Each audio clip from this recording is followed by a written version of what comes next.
पहाड़ के ऊपर एक मकान बना हुआ था। उसमें चित्रकला नाम की एक जादूगरनी रहती थी।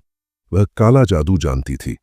पहाड़ के नीचे तलहटी में एक गांव बसा हुआ था, जिस पर जादूगरनी ने अपने जादू से कब्जा किया हुआ था। गांव के लोग जादूगरनी से बहुत डरते थे। उन्हें पता था कि अगर जादूगरनी को गुस्सा आ गया तो वह अपने जादू से पूरे गांव को खत्म कर सकती है। इसलिए गांव वाले जादूगरनी को खुश करने के लिए उसकी हर बात मानते थे। गांव वाले जितना भी कमाते थे, उसका एक बड़ा हिस्सा जादूगरनी को देना पड़ता था। कई सदियों से यही परंपरा चली आ रही थी। गांव के लोग जवान से बूढ़े होकर मर जाते थे, लेकिन जादूगरनी हमेशा जवान और खूबसूरत बनी रहती थी। इसी गांव के एक घर में राकेश नाम का एक बच्चा रहता था। उसके पिता खेत में काम करते करते चल बसे।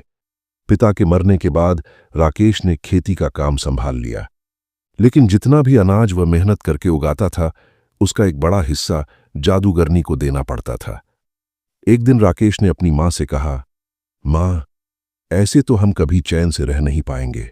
राकेश की मां ने कहा, बेटा, तुझसे पहले भी कई लोगों ने जादूगरनी का विरोध किया, लेकिन उसने सबको मार डाला।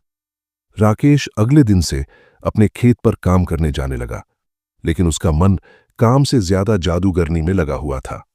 राकेश ने दीनानंद चाचा से जादूगरनी से छुटकारा पाने का तरीका पूछा।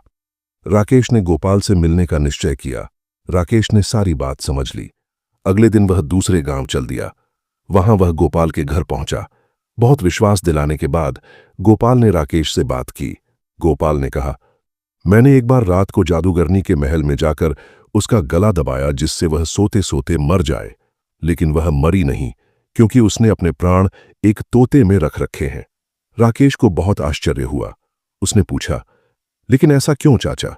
गोपाल ने बताया, जादूगरनी हमेशा जवान और खूबसूरत बने रहना चाहती है, लेकिन उसका जादू अपने ऊपर नहीं चलता, इसलिए उसने अपने प्राण एक तोते में रखे हैं।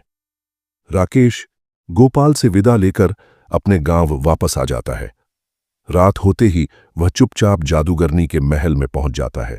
देखता है कि जादूगरनी सो रही है और उसके पास ही मेज पर एक पिंजरा था, जिसमें वह तोता था। राकेश तोते को हरी मिर्च खाने को देता है। तोता बहुत खुश हो जाता है। फिर राकेश उससे कहता है, तुम कब तक इस पिंजरे में रहोगे? तुम चाहो तो मैं तुम्हें आजाद कर सकता हूं। तोता बोला, मुझे कोई भी इस कैद से बाहर नहीं निकाल सकता। राकेश बोला, कोई तो रास्ता होगा। तोते ने कहा, अगर कोई मुझे मार दे तो मैं आजाद हो सकता हूं। मैं मर गया तो जादूगरनी की जान चली जाएगी। उसकी जान जाते ही मैं दोबारा जिंदा हो जाऊंगा, क्योंकि मेरे अंदर दो जान है। जान। राकेश ने पूछा, लेकिन तुम्हें कैसे मारा जाए जिससे तुम्हें तकलीफ ना हो? तोते ने कहा, तुम किसी तरह इस कमरे में धुआं भर दो, दम घुटने से मैं मर जाऊंगा। राकेश सारी बात सुनकर वापस आ जाता है। अगली रात वह जाकर देखता है कि जादूगरनी सो रही है।